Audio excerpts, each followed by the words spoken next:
நானும் உடம்பு தானாக சரியாயிடும் அப்படின்னு சொல்லிட்டு சும்மா அப்படியே இருந்தேன். அது சரியாகலை. சரின்னு சொல்லிட்டு நேற்று டாக்டர்கிட்ட போயிட்டோம். என்னென்னா அவருக்குமே உடம்பு சரியில்லை. நேற்று போயிட்டு இன்ஜெக்ஷன்லாம் போட்டுட்டு 2 பேருக்குமே டேப்லெட் வாங்கிட்டு வந்தோம். அதுக்கப்புறம் தான் கொஞ்சம் ஓகேவாக இருந்துச்சு. இந்த இந்த வைரல் ஃபீவர் மாதிரி த்ரோட் இன்ஃபெக்ஷன் ஆகிட்டு அதுக்கப்புறம் அது சரியாகவே ஆகலை. ஒவ்வொரு நாளுக்கு கொஞ்சம் கொஞ்சம் இம்ப்ரூவ் ஆகுது. ஆனால் அந்த டயர்ட்னஸ் அப்படியே இருந்தது. இதுக்கப்புறம் தான் கொஞ்சம் ஃப்ரீயாக ஃபீல் பண்ணேன். ரொம்ப நாள் ஆச்சு, 1 வாரம் ஆச்சு கோலமே போடல. ஹவுஸ் ஓனர் தான் எல்லாமே பண்ணிகிட்டு இருந்தாங்க. சரி இன்றைக்கி எழுந்து கலர் கோலம்லாம் போட்டேன். அது போட்டால் தான் கொஞ்சம் திருப்தியாக இருக்குது. அப்புறம் போட்டு முடிச்சுட்டு இன்றைக்கி கொஞ்சம் வெளில போகிற வேலை இருக்குது. அதனால் கலர் கோலம் போட்டுட்டு என்ன பண்ணுவேன்னா மறுபடியும் ஒரு தூக்கத்தை போட்டுருவேன். பசங்களுக்கு வேறு மண்டேவிலேருந்து தான் ஸ்கூல், நாளிலேருந்து தான் ஸ்கூலு. டெய்லி ரொட்டீன்ஸ் இப்போ இதுக்கப்புறம் தான் ஃபிக்ஸ் ஆகும் அப்படின்னு நினைக்கிறேன். தலைவர் டீ போட்டு கொடுத்தாரு, குடிச்சிட்டு வெளில கிளம்புறதுக்கு ரெடி ஆகிட்டேன். இன்றைக்கி இந்த சாரீ தான் வேர் பண்ணியிருந்தேன். ப்ளவுஸ் எப்பயும் போல் சுபா தான் தைச்சி கொடுத்தாங்க. ப்ளவுஸ் எப்படி இருக்குது, சாரீ எப்படி இருக்குன்றதை மறக்காமல் கமெண்ட் பண்ணுங்கள்.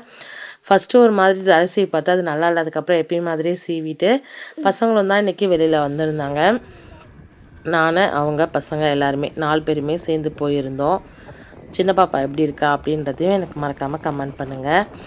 சண்டேஸில் ஏதாவது ஒரு வேலை வந்துடுது இந்த மாதிரி வெளில போகிற மாதிரி.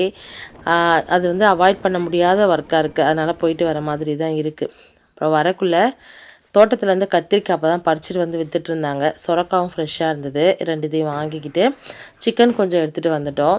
மதியம் தான் சமைச்சோம். அப்புறம் சின்ன வெங்காயம் விற்றுட்டு இருந்தது. லாஸ்ட் டைமே நல்லா இல்லை அப்படின்னு சொல்லிவிட்டு இந்த டைம் கொஞ்சம் நல்ல வெங்காயமாக போட்டு கொடுங்க அப்படின்னு சொன்னேன். அவருமே வெங்காயம் போட்டு கொடுத்தாரு.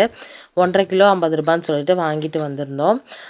இன்றைக்கி சிக்கன் பிரியாணி தான் செஞ்சோம். வந்தோடனே டக்குன்னு செய்கிறது, அதுவும் பசங்களுக்கு பிடிக்கிறது அப்படின்னா இது சிக்கன் பிரியாணி தான். Last time mutton biryani basmati ரைஸில் செஞ்சுருந்தால அந்த ரைஸ் மீதி இருந்துச்சு.